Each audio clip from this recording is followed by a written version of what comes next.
Imagine a machine designed to cut human beings into pieces like harvested wheat. Imagine fire raining down on ships, burning people alive.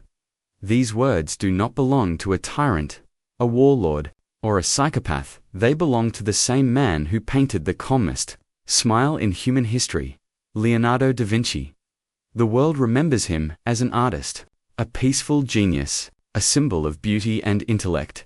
But hidden behind the Mona Lisa's smile was a mind capable of designing absolute destruction. Leonardo da Vinci lived 400 years ahead of his time, inventing machines the world wasn't ready to understand, hiding them in notebooks written in reverse. As if even he knew humanity wasn't ready for the truth. He had two faces. One face freed birds from cages. The other designed weapons that could erase armies. One face dreamed of building the world.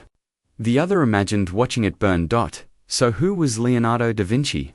A hero, a villain, or something far more dangerous, a man whose mind was simply too big for his time? But the truth runs so deep that both those words feel far too small for him.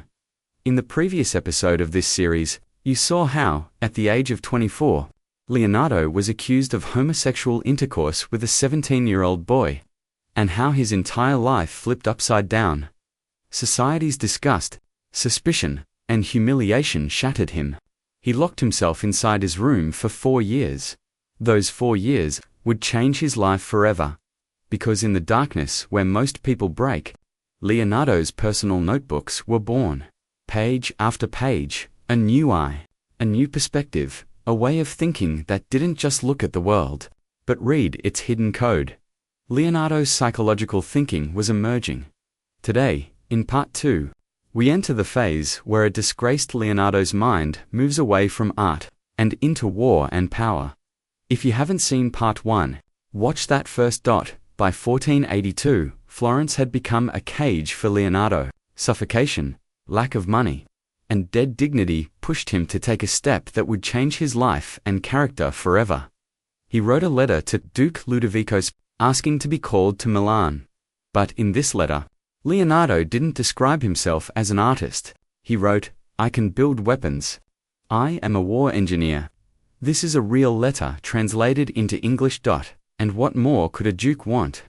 The request was accepted. The gates of Milan opened for Leonardo. Closer to power, Leonardo began to change. The man who once designed progress now began creating toys of death, just to please his master. Look at this, the great arbalest, a weapon the size of a 2-story building. In the age of swords. It could fire multiple cannonballs and massive rocks at once. Its real power wasn't firepower, it was fear. Just seeing it would psychologically defeat the enemy. Leonardo was combining weapon physics with the art of emotion. Mechanics into psychology equals maximum impact. Then came this machine, where rhythm itself was the weapon. 11 barrels. 3 rotating rows. That's 33 back-to-back gunshots. The first rule of war, speed kills, in the age of cannons. Leonardo had already imagined the concept of a machine gun, something the world would take 300 years to build. Then this mounted scythe chariot, where not humans, but physics fights for you. Jointed rotating blades on both sides, powered by the speed and torque of horses. The math was simple. Radius of rotation times velocity equals human destruction. This is where he writes, "These rotating blades will cut humans like wheat." At this point, Leonardo wasn't just building war machines, he was fighting to reclaim his lost dignity. Then came the Iron Turtle tank, fully armored, 360-degree firing capability. A moving iron fortress. Inside, untouchable. Outside, unstoppable. At a time when wars were fought on horseback, Leonardo was already thinking about automated warfare. But here's where it gets confusing. Leonardo deliberately designed mechanical flaws into his killing machines. Some historians believe he was secretly trying to save the world from his own genius. There's no written proof, but the story ahead will add clarity. Then came history's first steam-powered thermodynamic weapon 300 years before the steam engine, and then this, something that absolutely should not exist in the 1400s. Leonardo's lion, a fully mechanical robot that could walk, move its head, and open its chest so Sforza could proudly display it in royal courts. No electricity, no sensors, only gears, pulleys, and springs, trying to create life through machines to 400 years before the word robotics even existed. And yet, in this phase, Leonardo writes in frustration, "Tell me, have I done even a single thing properly? I keep wasting my time." His notebooks are full of confessions like these.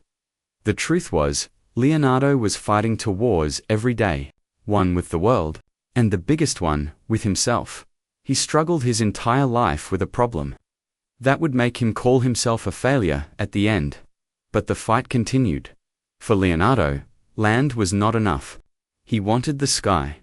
His obsession with flight was so deep that he wrote, "Once you have tasted flight, you will forever walk the earth with your eyes turned skyward."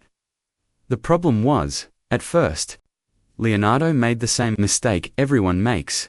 He believed birds fly because they flap their wings, so he built the ornithopter, a dragonfly-like machine with flapping wings, pedal-driven versions, pulley-driven versions, man-powered wings, all failed. He was copying bird biology without understanding the physics of flight, but within a few years, he cracked the code. He designed a glider, a machine where a human could finally fly. He realized it wasn't wing flapping, but wing curvature that split air into 2 parts. Higher pressure below, lower pressure above. That pressure difference creates lift. He had understood the concept of Bernoulli's principle 300 years before it was defined. He wrote, "The bird is an instrument working according to mathematical law." And he was absolutely right. Even today, his glider design can successfully fly. Even his parachute design has been tested successfully in modern times. This is how you live ahead of the world.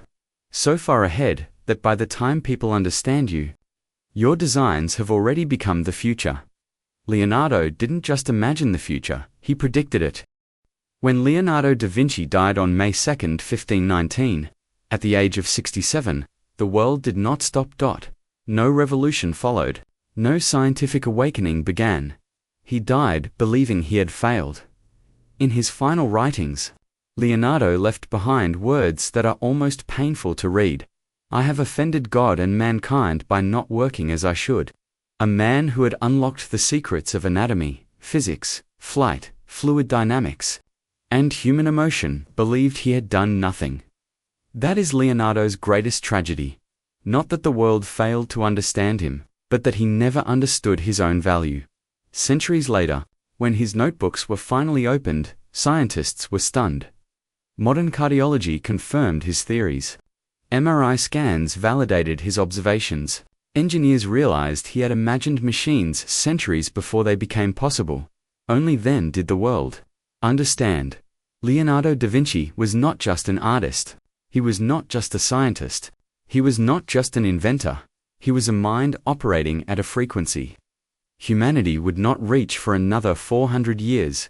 And even today, when most people hear his name, they still think of only one thing, the Mona Lisa, because his true legacy wasn't on canvas, it was hidden in notebooks, written in reverse, by a man who saw the future and paid the price for seeing it too early.